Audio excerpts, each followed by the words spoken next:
ये पार्टी का जो निर्माण हुआ, इसका निर्माण को लेकर पहले हमें बताइए। देखिए, राष्ट्रीय लोकदल की प्रारंभिक स्थिति स्वर्गीय चौधरी चरण सिंह जी के द्वारा निर्मित की गई। उसकी जड़ें इतनी गहरी हैं कि आप संक्षेप में यूँ समझ लीजिए कि बिहार के लालू प्रसाद यादव, नीतीश कुमार, उड़ीसा के बीजू पटनायक, हरियाणा के जो देवीलाल जी थे, स्वर्गीय देवीलाल जी, अब उनके लड़के ओम प्रकाश चौटाला, और जो है ये सब पूरे भारतवर्ष में, चाहे केरल हो चाहे बंगाल हो, हर जगह लोकदल था।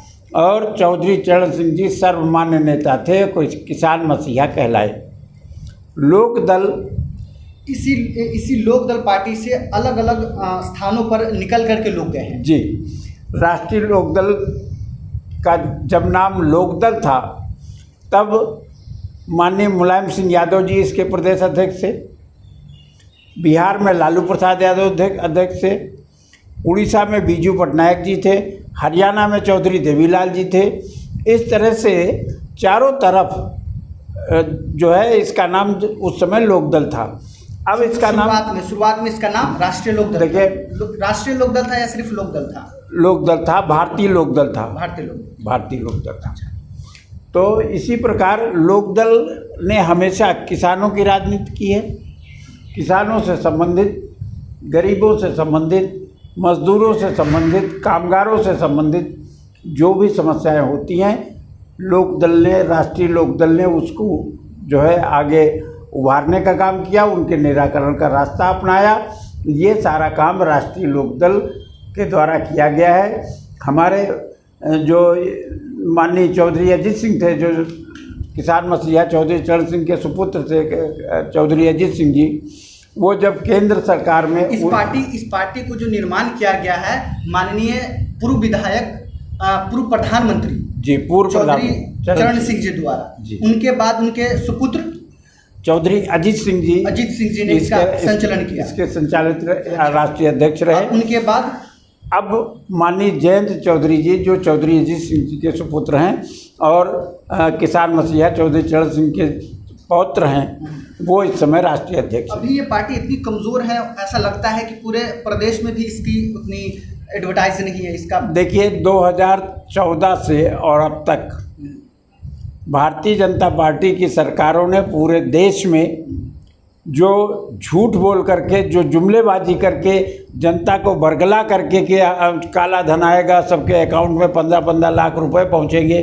तो जनता को लालीपाप दिखा करके जो वोट लिया गया, उसमें राष्ट्रीय लोकदल ही नहीं, कांग्रेस भी कमज़ोर हुई है, समाजवादी पार्टी भी कमज़ोर हुई है, बसपा भी कमज़ोर हुई है। अभी हम अपने मुद्दा पे आते हैं। अभी चौधरी अजीत सिंह जो तो अब नहीं रहे, देहांत हो गया उनका जी, 6 मई को उनका हुआ है। तो अब इस पार्टी का निर्वहन कौन करेंगे?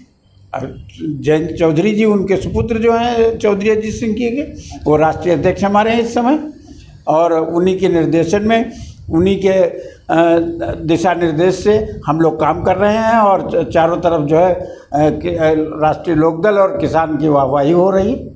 आप चौधरी चरण सिंह जी के साथ आप कार्य कर चुके हैं? चौधरी चरण सिंह जी के साथ उस समय मैं विद्यार्थी के रूप में था, कार्य करने का प्रश्न नहीं उठता।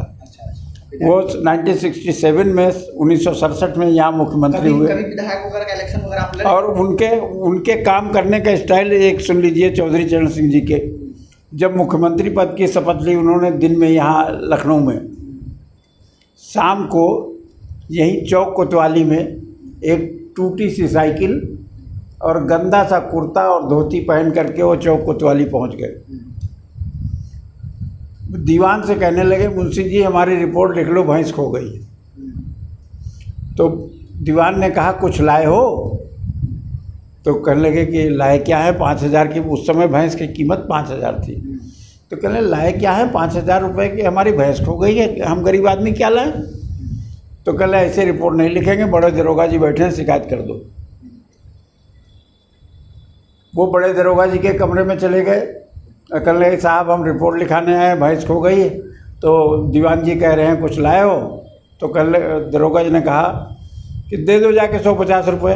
अरे कहें साहब हम गरीब आदमी हूँ, आज से तो गरीबों की सरकार हो गई है। तो उस इंस्पेक्टर ने कहा कि जाओ फिर चौधरी चरण सिंह से शिकायत कर दो जाके।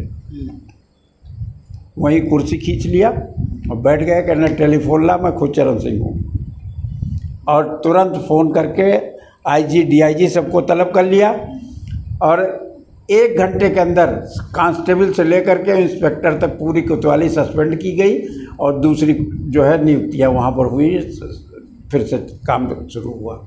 इस तरह का काम करने का शासन था चौधरी चरण सिंह जी का।